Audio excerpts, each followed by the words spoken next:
India में इस वक्त हजारों multi level marketing companies operate कर रही हैं, जिसमें से कुछ जेन्युइन है और बहुत सारी ऐसी कंपनीज हैं जो कि स्कैम कर रही हैं।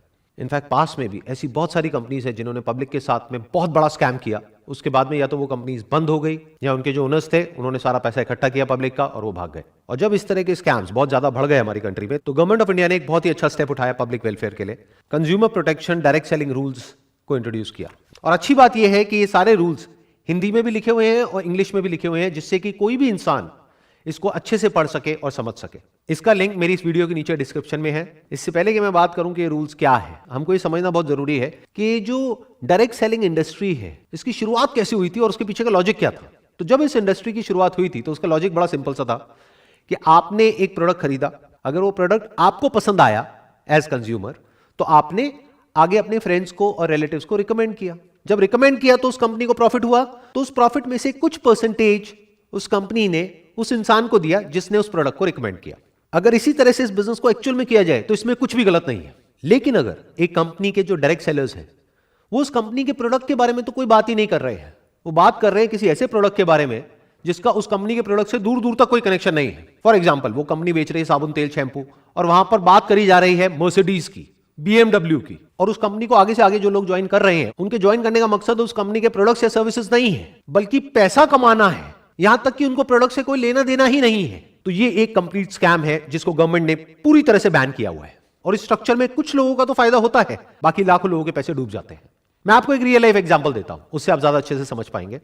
फॉर एग्जाम्पल, एक कंपनी है जहां पर 10 लाख लोगों ने ज्वाइन किया हुआ है, उसकी साल की टर्नओवर है 100 करोड़। वहां पे अलग अलग तरह के प्लान होते हैं। कहीं पर होता है कि आपको आगे 3 लोगों को ज्वाइन करवाना है, कहीं पर होता है बाइनरी प्लान, यानी कि आपको आगे 2 लोगों को ज्वाइन करवाना है। बट इन सारी कंपनीज को बोलते हैं डायरेक्ट सेलिंग कंपनीज।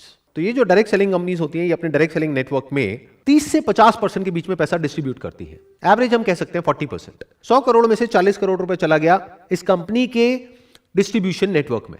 अभी अमाउंट सुनने में बहुत बड़ा लगता है, 40 करोड़ रुपए। और जो भी कोई नया मेंबर उस कंपनी को ज्वाइन करता है उसके माइंड में यही होता है कि अगला करोड़पति मैं ही हूं। बट अब एक बार प्रैक्टिकली देखते हैं कि अगर वो कंपनी चाहे भी तो क्या सबको लखपति करोड़पति बना सकती है। ज्यादातर क्या होता है कि इन कंपनीज में आप एक पैटर्न देखोगे, हर कंपनी का कोई ना कोई एक फेस होता है। वो एक इंसान स्टेज पर आकर के खड़ा होता है, वहां पर वो इंसान आकर के स्टेज पे सबके सामने अपनी इनकम को शेयर करता है और सबको बताता है कि उसके पास में कौन सी गाड़ी है। ज्यादातर इन लोगों के पास में मर्सिडीज होती है, और मर्सिडीज का भी कोई छोटा मोटा मॉडल नहीं, 3 करोड़ का, 4 करोड़ का। इसके अलावा वो इंसान बताता है कि मैं कितना पैसा कमा रहा हूं इस कंपनी से, जो लाखों में नहीं होता है बल्कि करोड़ों में होता है। यानी वो इंसान स्टेज पर आकर के सबके सामने बोलता है कि मैं महीने का 1 करोड़ रुपए कमा रहा हूं इस कंपनी से, और लोग वहां पर बैठ करके तालियां बजाते हैं। वो जो ताली बजा रहे हैं उनको ये नहीं पता है कि वो 1 करोड़ रुपए आ कहां से रहा है। इन अदर वर्ड्स, अगर वो इंसान कह रहा है कि मैं महीने का 1 करोड़ रुपए कमा रहा हूं इस कंपनी से, इसका मतलब साल का कितना हो गया, 12 करोड़ रुपए। तो 100 करोड़ में से 12 करोड़ ये इंसान ले गया। इसके अलावा आप एक और बहुत इंटरेस्टिंग पैटर्न ऑब्जर्व करोगे अगर ध्यान से इस कंपनी के स्ट्रक्चर को समझोगे, कि वो जो एक इंसान होता है उसके नीचे कुछ लोग होते हैं जिसको डाउनलाइन बोलते हैं। उसमें 20 से 30 लोग ऐसे होते हैं जो महीने का लाखों रुपए कमा रहे होते हैं। तो अब एक बेसिक सी कैलकुलेशन करते हैं कि उस कंपनी में जो बाकी के लोग हैं, यानी 10 लाख लोग हैं, उनके हाथ में कितना पैसा आ रहा है। 12 करोड़ मिला उस एक इंसान को जो टॉप पर बैठा है, और 30 करोड़ मिला 29 लोगों को जो उससे नीचे वाले लेवल पर है, यानी हो गया 42 करोड़। यानी कि 42% पैसा यहां पर डिस्ट्रीब्यूट हो गया है। अब मैं मान लेता हूं उस कंपनी का पे आउट है 50%, तो बचा कितना, 8%, 8 करोड़ रुपए। ये 8 करोड़ किसके हाथ में आया, बाकी के जो 10 लाख लोग हैं उनके हाथ में। तो एक इंसान के हाथ में आता है 80 रुपए साल का। अब यहां पर समझने वाली बात यह है कि जो 80 रुपए है ये कैलकुलेशन के लिए एक एवरेज है, बट ऐसा एक्चुअल में नहीं होगा। एक्चुअल में क्या होगा, किसी के हाथ में हो सकता है 8,000 भी आ गया, किसी के हाथ में कुछ भी नहीं आया। तो मैं कोई नहीं होता आपको ये बोलने वाला कि आपको ये करना चाहिए नहीं करना चाहिए, ये डिसीजन आपका है, क्योंकि सिर्फ आपका पैसा नहीं लग रहा है, आपका टाइम भी लग रहा है। प्लस जब आप ऐसी कंपनीज को ज्वाइन करते हो तो बहुत सारी ऐसी कॉस्ट होती है जिसको आपने शुरू में कैलकुलेट नहीं किया होता है। जैसे इन कंपनीज के जो सेमिनार्स होते हैं, यूजुअली उसके लिए आपको टिकट खरीदनी होती है, ट्रैवल के पैसे लगते हैं, आपका टाइम यहां पर लग रहा है। तो आपको सारी कैलकुलेशंस करके चलना है कि आपने कितना पैसा और कितना टाइम लगाया, और साल के एंड में आपके पैसा कमाने की पॉसिबिलिटी क्या है। यानी कि अगर उस कंपनी में 10 लाख लोग हैं और कोई एक इंसान आकर के बोल रहा है कि मेरे पास में 3 करोड़ की गाड़ी है और 1 करोड़ रुपए मैं महीने का कमा रहा हूं, तो वहां पर बैठ करके तालियां नहीं बजानी है, बल्कि उस इंसान से यह पूछना है कि आपके ऐसे और कितने हैं इस कंपनी में। यह पूछना क्यों जरूरी है, क्योंकि वो पैसा वो जो इंसान कमा रहा है वो आपकी जेब से आने वाला है। तो अब सवाल ये उठता है कि क्या सारी मल्टी लेवल मार्केटिंग कंपनीज जितनी भी है वो सब फ्रॉड है? ऐसा नहीं है, कुछ कंपनीज जेन्युइन भी है। लेकिन अब इस फर्क को कैसे किया जाए कि कौन सी कंपनी जेन्युइन है और कौन सी फ्रॉड है। तो आज हम यही काम करने वाले हैं, हम डिटेल में समझने वाले हैं कि कौन सी कंपनी जेन्युइन है और कौन सी फ्रॉड है। इसके बेसिस पे नहीं कि मुझे क्या लगता है या आपको क्या लगता है, बल्कि इसके बेसिस पर कि हमारी कंट्री का लॉ क्या कहता है। 28 दिसंबर 2021 को गवर्नमेंट का एक नोटिफिकेशन आता है जिसमें कि जितनी भी डायरेक्ट सेलिंग कंपनीज हैं उन सब के लिए प्रॉपर गवर्नमेंट ने कुछ रूल्स बनाए।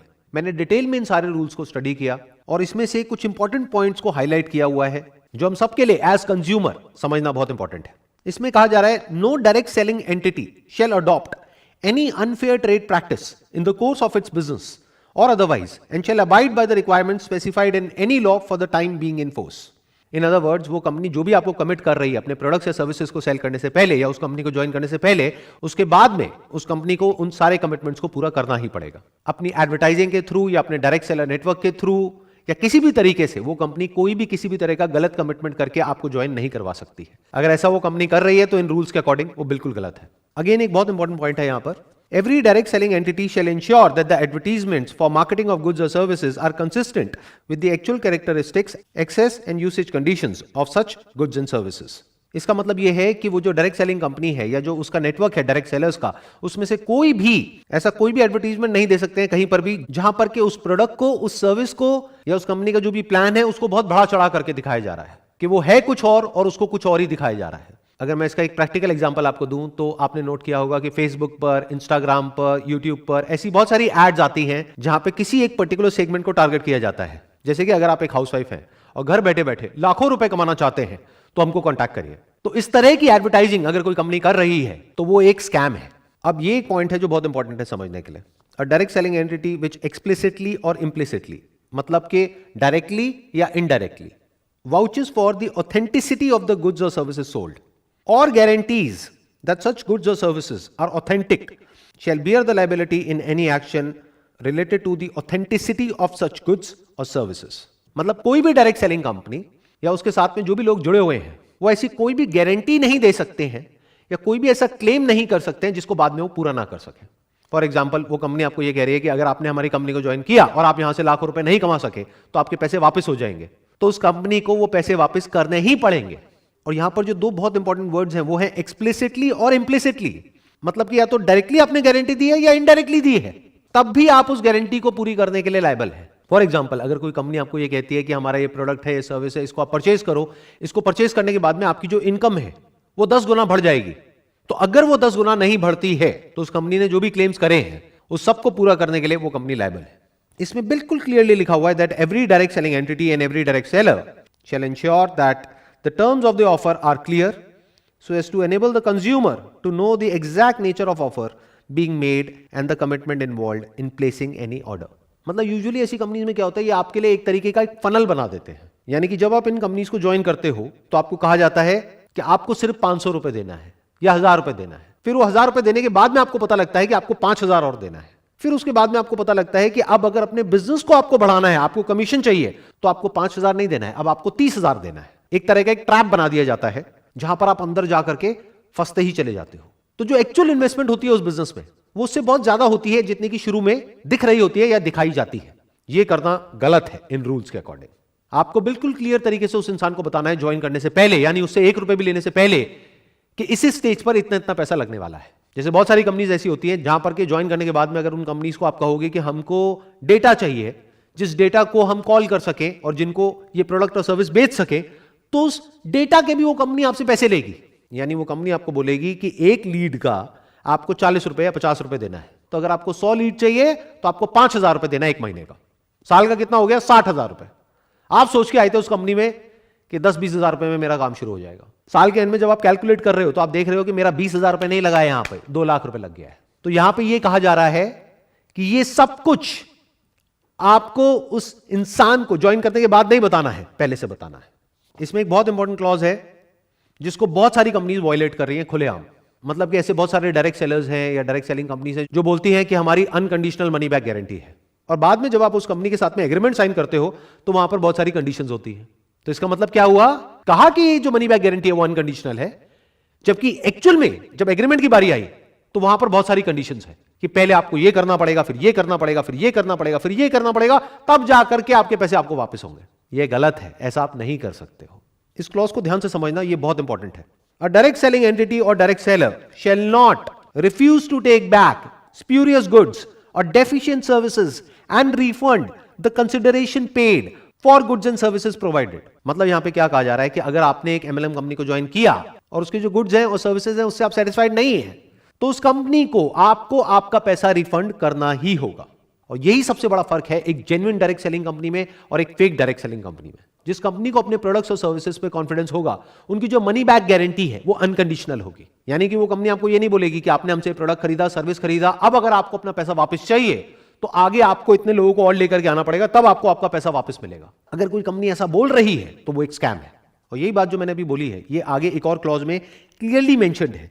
A direct selling entity and a direct seller shall not induce consumers to make a purchase based upon the representation that they can recover the price by referring prospective customers to the direct sellers for similar purchases.